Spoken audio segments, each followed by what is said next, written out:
রাষ্ট্রপতিকে না এই সিদ্ধান্ত নেওয়ার কারণে নিয়ে এই সিদ্ধান্ত, কারণ রাষ্ট্রপতির মুখ থেকে তিনি যা বলালেন আজকে, আমার তো কথা হলো যে আমি যদি ভাই রাষ্ট্রপতি হতাম তাহলে আত্মহত্যা করা তো মহাপাপ, তারপর ওইটা বেছে নিতাম, কিন্তু এই বক্তব্য দিতাম না।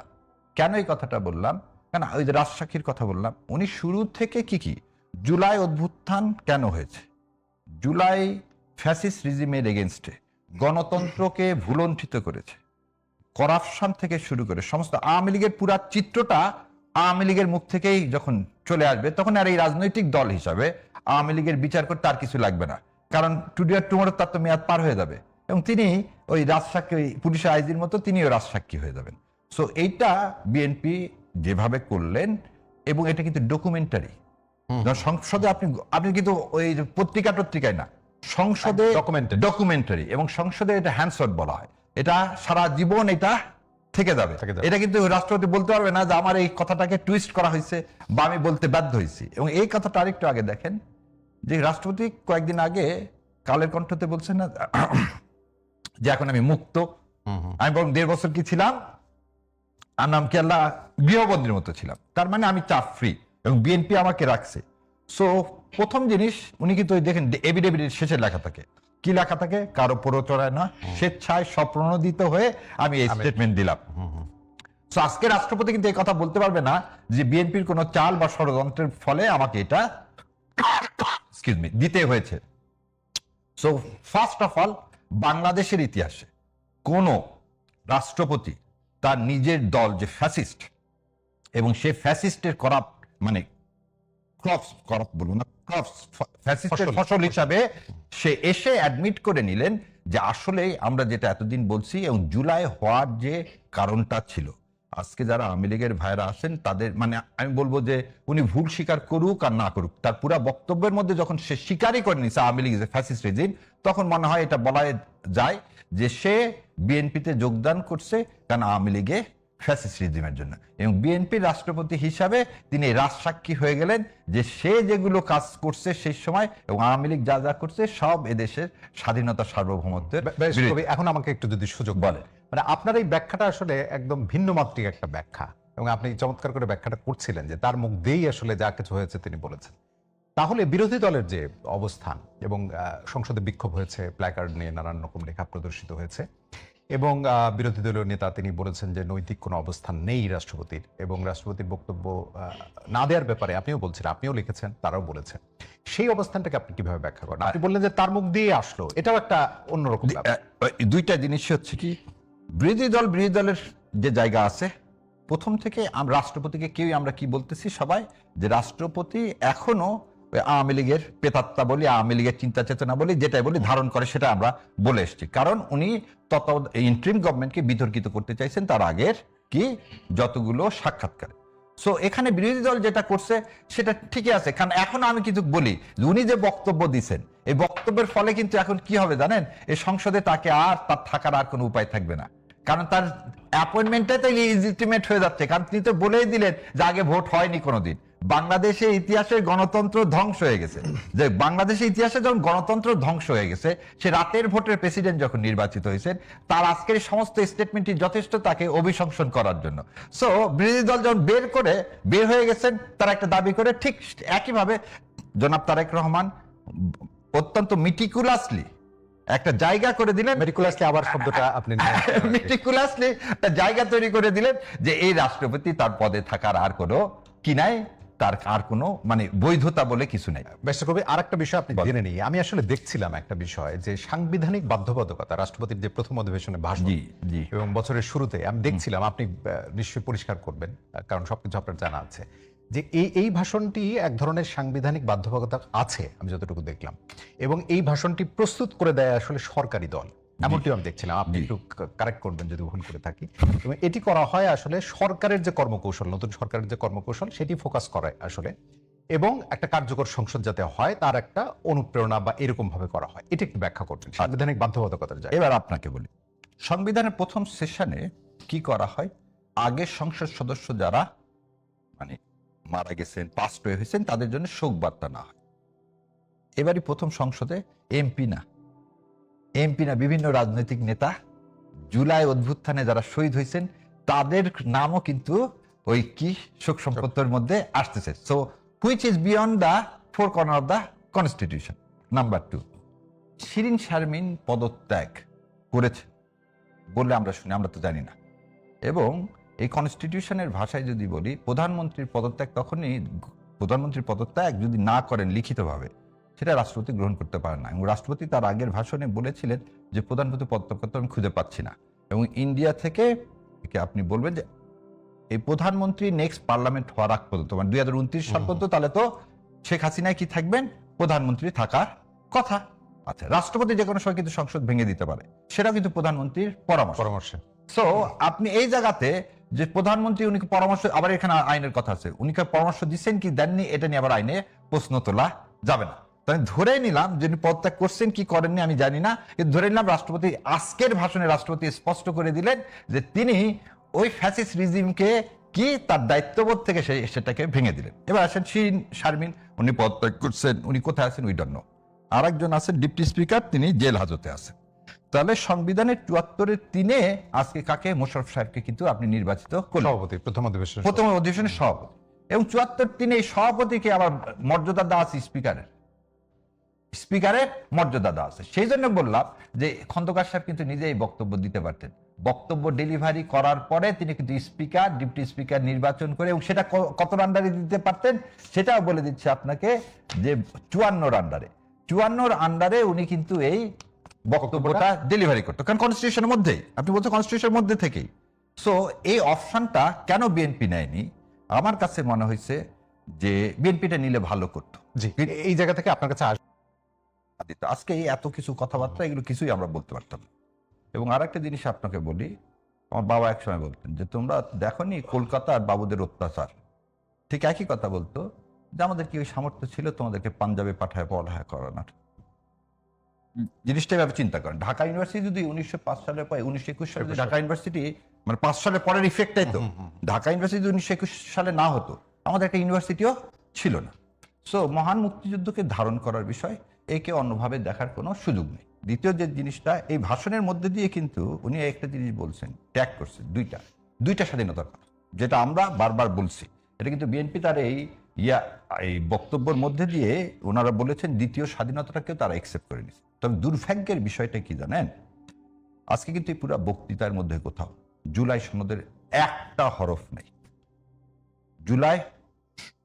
জুলাই অভ্যুত্থানের ফলে যে ঐক্যমত কমিশন হলো, জুলাই চার্টার হলো, জুলাই ঘোষণাপত্র হলো, সে সম্পর্কে একটা টু শব্দ নেই। এবং আরো অবাক করা বিষয় সালাউদ্দিন সাহেব ওনার বক্তব্য শেষে হঠাৎ করে বললেন, আমি তো ভুলে গেছিলাম জুলাইয়ের কথা।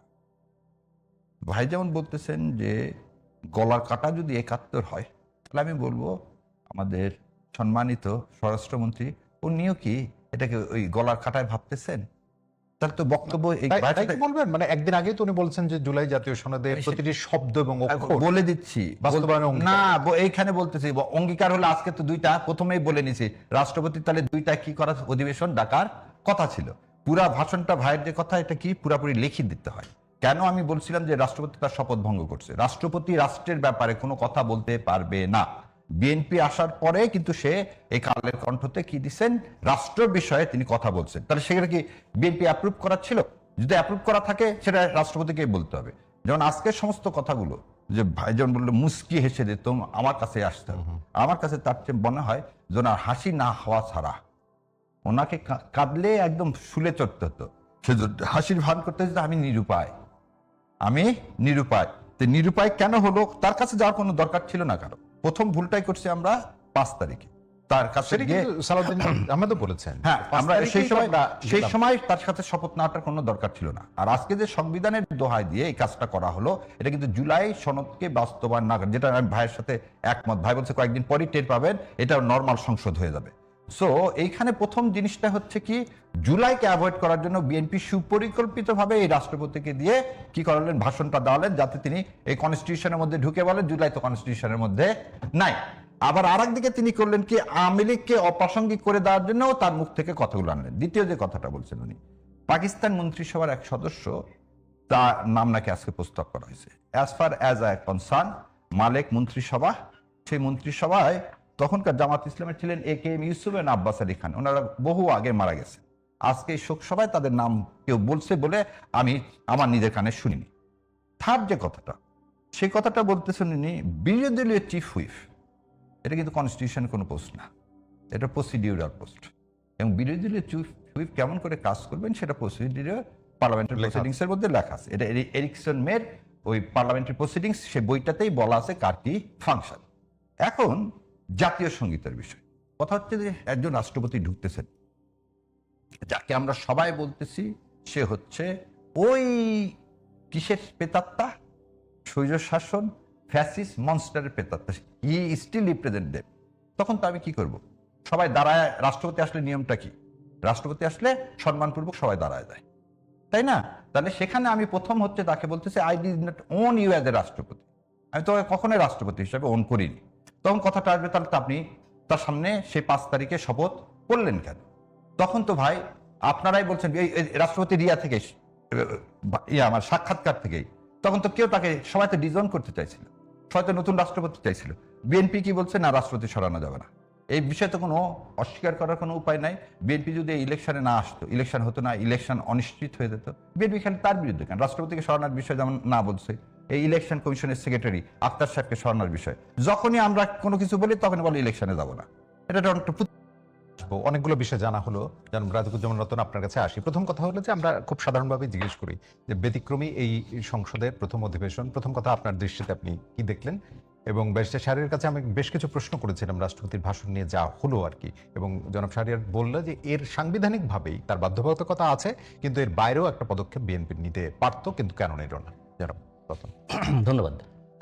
আজকের যে সংবিধান শুরু হলো, এটা নতুন যাত্রা, একটা নতুন পরিস্থিতিতে এই সংসদ যাত্রা শুরু করেছে। সংসদ পুরনো পথেই চলবে, কিছুদিনের মধ্যে আমরা সেটা টের পাবো, কারণ ব্যবস্থাটা তো পুরনোই, মুখগুলো নতুন, চিন্তাগুলোও পুরনো, ব্যবস্থাটাও পুরনো।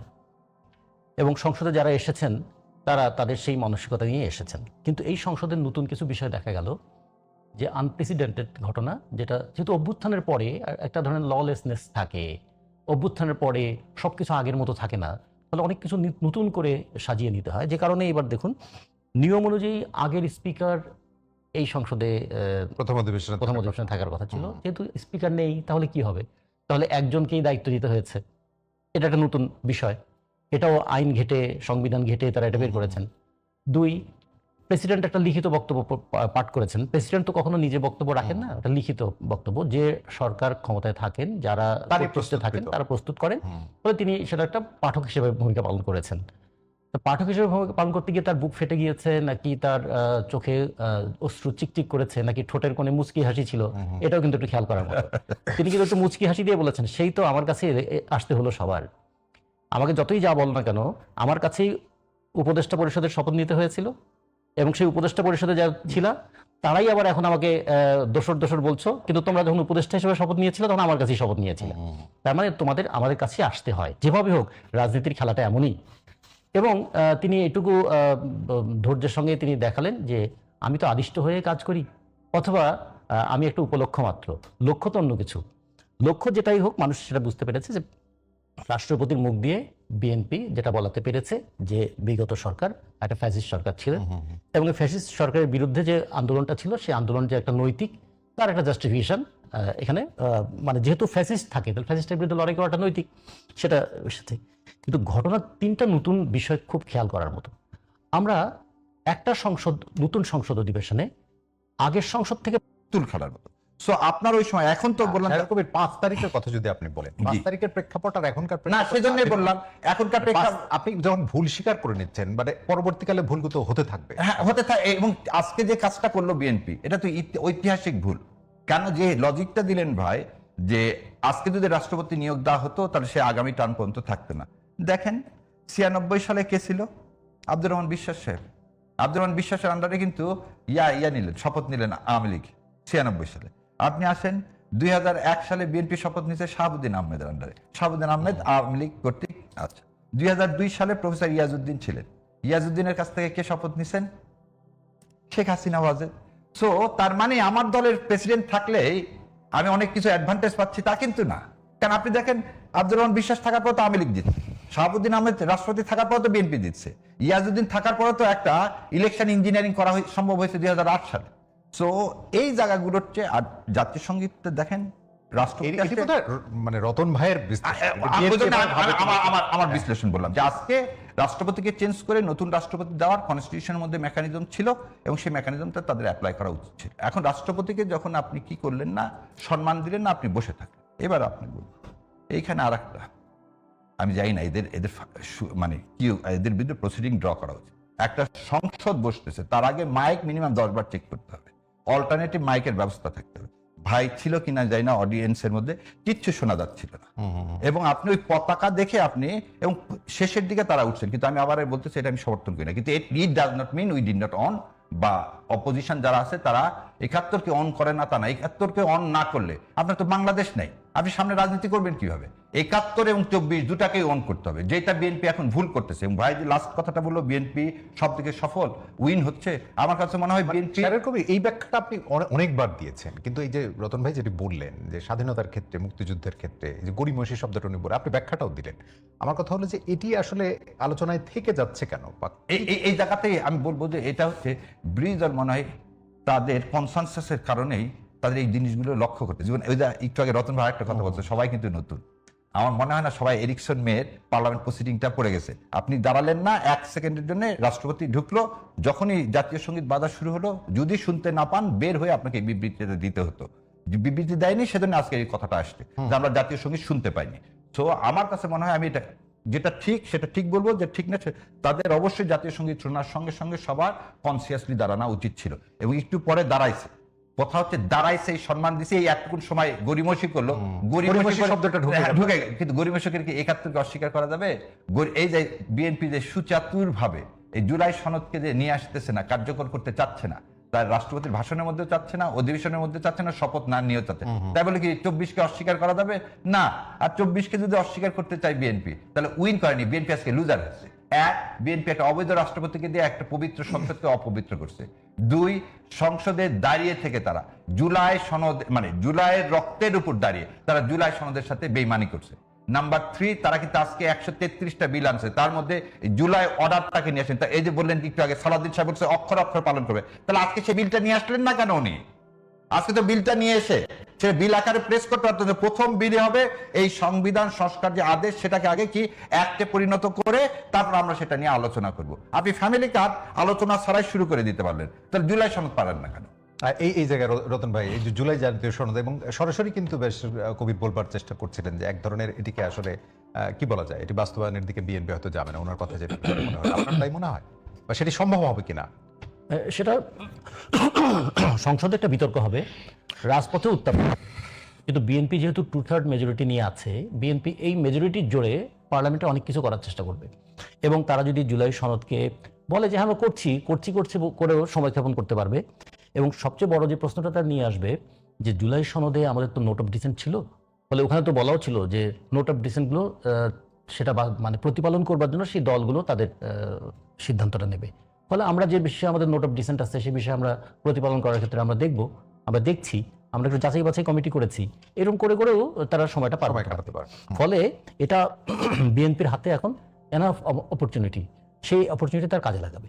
কিন্তু যে প্রশ্নটা আসবে রাস্তায়, যে প্রশ্নটা আসবে রাজপথে আসবে বারবার বিরোধী দলের পক্ষ থেকে প্রেশারটা দেওয়া হবে যে আপনারা জুলাই সনদ কি করছেন, আর তারা বলবে যে আমরা জুলাই সনদে যেগুলোতে স্বাক্ষর করেছি, যেগুলোতে সম্মতি দিয়েছি, সেগুলো নিয়ে কাজ করবো, এই চলতে থাকবে।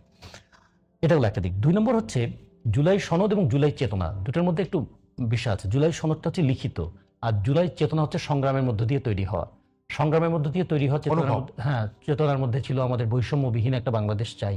তো যেখানে যখনই বৈষম্য আসবে, সেটা শ্রমিকের জীবনে হোক, কৃষকের জীবনে হোক, নারীর ক্ষেত্রে হোক, সংখ্যালঘু সম্প্রদায়ের ক্ষেত্রে হোক, আদিবাসীদের ক্ষেত্রে হোক, এমনকি নাগরিকদের মধ্যেও যেখানে বৈষম্য তৈরি হবে, অর্থনীতিতে হোক, সাংস্কৃতিক ক্ষেত্রে হোক, এমনকি মানুষের মনন জগতেও কিছু ঘটে যার বহিঃপ্রকাশ ঘটে মানুষের মুখের কথায়, যে কাউকে মুখের কথা দিয়েও যে তাচ্ছিল্য করা যায়, সেগুলো যখন হবে মানুষ তখনই বলবে এটা কি আমাদের জুলাই অভ্যুত্থানের চেতনা ছিল? আমরা সবাই মিলে তো লড়তে চেয়েছিলাম, আমরা সবাই মিলেই তো একটা এইখানে হচ্ছে ফেব্রুয়ারি, তার নামটা আপনি বলছেন। বলি আপনার বলতেছি, তার নামটা না। এখানে প্রথম কথা হলো আইনগতভাবে যে ইলেকশন ইঞ্জিনিয়ারিং এর ব্যবস্থা, তার জন্য আমি বলছিলাম নোবেল পুরস্কার দেওয়া উচিত আমাদের আইন অ্যাডভাইজার, কারণ কিন্তু এই খলিল সাহেবের ইয়ের জন্য বিএনপি বিরোধিতাও করেছে। না আজকে তাকে পুরস্কৃত যে আপনি অ্যাবসলিউট মেজরিটি পাবেন, তার জন্য আপনি কি রাষ্ট্রপতিকে কি ছড়াবেন না? এটা তো তার পুরস্কার ইলেকশন ইঞ্জিনিয়ারিং এ। আজকে আপনি যাই বলেন, ওই আরেকদিন বলছিলাম আবার ভিন্ন ব্যাখ্যা, না আমি রাষ্ট্রপতিকে রাজসাক্ষী বানালো, কিন্তু কথা হলো সাথে সাথে এটাও তো হলো যে তারা রাষ্ট্রপতিকে সরাতে পারবে না, এটাও তো তাদের অক্ষমতা প্রকাশ পাইলো। কারণ এটা কি তাদের মানে কাউকে দিয়ে বলা এনাকে বিচারের সামনে আনা যেত না? আমি একটা অল্টারনেটিভ দিলাম যে বিএনপি এই কাজটাও করলেন, কিন্তু এই কাজটা না করলে কি হতো, বিএনপির কোনো ক্ষতি হতো না, লাভ হতো। সেকেন্ডলি যে কথাটা বলতেছি যে আপনি এই যে কিচেন ক্যাবিনেটের কথা বলেন, রেজওয়ানা আপা যে কথাটা বললেন, এরপরে বোধহয় আর এই ইলেকশন ইঞ্জিনিয়ারিং নিয়ে কোনো কথা নেই। ব্যাখ্যা তো উনি দিয়েছেন, ব্যাখ্যা তো অনেকে অনেক কিছু পরে দেয়, কিন্তু কথাটা যেটা বলছে সেটাই। এবং এই ছাত্রদেরকে ইউনূস সাহেব কিংস পার্টি বানাতে চাইছে, এই বিষয়ে কোনো তো সন্দেহ নাই। আপনি যখন ছাত্রদের চরিত্র হনন করে ফেলে দিয়ে কিংস পার্টি করে ফেলে দিতে চাইছেন, তখন তো তার কি থাকবে না, তার কি সেই এই কথাটা আপনি পরিষ্কার আপনি বলতেছে আপনি একটা জিনিস তার প্রমাণ করতে পারলেন গোপালগঞ্জে কেন ছাত্রদেরকে আর্মি দিয়ে সেদিন রেস্কিউ করতে হলো? আজকে আরো দুঃখের বিষয়, আজকে সংসদের সামনে 100 জন ছেলেও ছিল না এনসিপির। কয়জন ছিল? 10-12 জন। আপনার দৈন্যতা তো আপনি প্রকাশ করে দিচ্ছেন। আপনি একবারও কি বিবেচনা করতেছেন এনসিপি আমাকে কেন ইউজ করা হলো সেদিন? আমাকে কেন, এই যেমন আমি আপনার মাধ্যমে বলতেছি, বিরোধী দল যদি এই নর্মাল পার্লামেন্টে, এই যেখানে জুলাই নিয়ে ওই যে ভাই যেটা বললো তালবাহানা করা হবে, সেই পার্লামেন্টে যদি বসেন, তাহলে এটা জাতির সাথে গাদ্দারি হয়ে যাবে, জুলাইয়ের সাথে গাদ্দারি হয়ে যাবে, হাদির রক্তের সাথে গাদ্দারি হয়ে যাবে। আমার কথা হলো কি, যারা আমরা জুলাই করছি, ভাই যেটা বললো, আমরা সবাই কি চাইছি, আর যাতে ফ্যাসিবাদের উৎপত্তি না হয়। তাহলে আপনি ফ্যাসিবাদের উৎপত্তি যদি না হতে চায়, আপনি বিএনপিকে মনস্টার হতে দিয়েন না রাস্তায়, তাহলে আমার ফয়সালা হবে। আপনি তো পরিষ্কার বলে দেন, সংসদে আপনাকে এই সময় দেওয়া আছে 180 দিন, 180 দিনের মধ্যে করবেন, 100 দিন সব সমর্থন পাবেন, 180 দিন আমরা ওয়েট করব। 180 দিনের একদিন পর আপনি যদি এটা না করেন, ফয়সালা হবে রাস্তায়। কারণ রাস্তায় বিএনপি সব সময় দুর্বল, বিএনপি কোনোদিন রাস্তায় টিকতে পারে। আপনার মতো এত জোরালো বক্তব্য তো আমরা দেখলাম না আসলে। এটা আমার বক্তব্য। ধরে না একটা জিনিস, আমি সবার উপরে কি, এদেশে একটা সন্তান, তো এদেশে আমার সন্তানরা বড় হোক, ভালো হোক, এদেশটা ভালো হোক। ভাই যেটা বললো তেলের কথা আর একটু বলেন, আপনি যদি কাতার এলএনজি থেকে নিয়ে আসেন সার, আমার ইরি মৌসুম আসতেছে, আপনারা এখন জরুরি ব্যবস্থা ঘোষণা করে সব দলকে নিয়ে জাতীয় সরকারের মতো আপনারা এখন ক্রান্তিকালীন সময় যাচ্ছে, ভাই আপনি তেল পাবেন না। আর যেটা বলে এটা তো দুঃখের বিষয়, আমি একটা সার্বভৌম দিয়ে জাতি, ওই যে ওই ভাষণের শেষে বলছে আমরা কোনো দেশে তাবেদারি করব না। আপনি তো প্রথম যে কথা বললেন সেটা তো শুনলেনই না। আপনি ভারতে আমেরিকার কাছে কেন পারমিশন নিবেন? তার মানে আপনি কি তাবেদার একজন তো করলে চড়ে আপনি